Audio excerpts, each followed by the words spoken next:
On December 5th of 1872, an abandoned ship was spotted drifting across the Atlantic near the Azores Islands by the British brig Dei Gratia.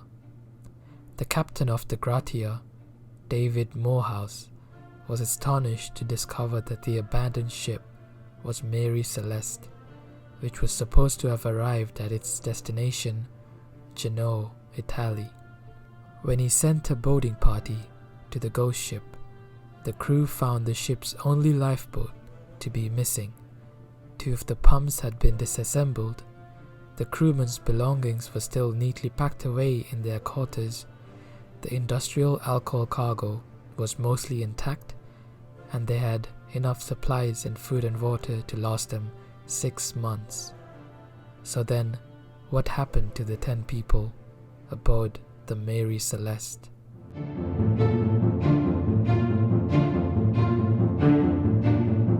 The theories of what happened to Mary Celeste ranges from pirates to mutiny, killer waterspouts, and even sea monsters. Captain David Morehouse sailed the ghost ship for 800 miles to Gibraltar and was hoping to collect a payment from the ship insurers.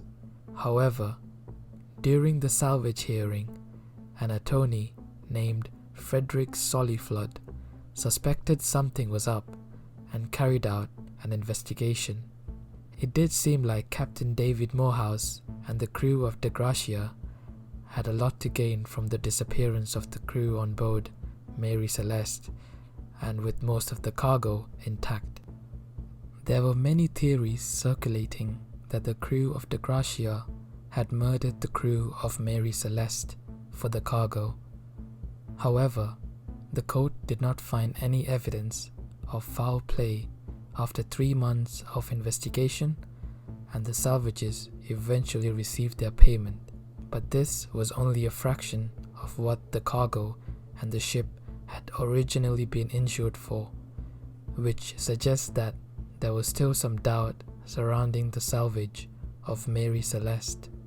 The story of this ghost ship is likely to have been lost in history if it wasn't for a short story with the title J. Habakkuk Jephson's Statement, written by Arthur Conan Doyle in 1884. This sparked more interest surrounding the disappearance of the crew aboard Mary Celeste. To try figuring out how the crew of Mary Celeste vanished, we need to revisit the day Captain David Morehouse discovered the ghost ship. Although, as previously mentioned, a large part of the alcohol cargo, which was 1,701 barrels, was intact, there were 9 barrels that was missing. The crew was gone, but so was the captain's navigation book, chronometer, and the ship's register. This suggests that the crew abandoned the ship in an orderly manner. One of the theories was that the alcohol vapors had expanded under the Azores heat and had blown off the main hatch, which may have triggered fear among the crew and others aboard. However, the boating party sent by Captain David Morehouse noted that the main hatch had been secured and that they did not report smelling any fumes. According to the last entry in the ship log, the Mary Celeste faced rough weather. However, despite this, how likely is it that an experienced captain abandoned his ship?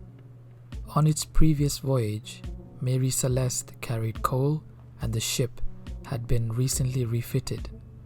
Dust from coal or debris from construction may have ruined the pumps in the ship, which may explain why 2 pumps had been disassembled. Captain Briggs would not have known how much water there was in the ship's hull due to the pumps not being operable.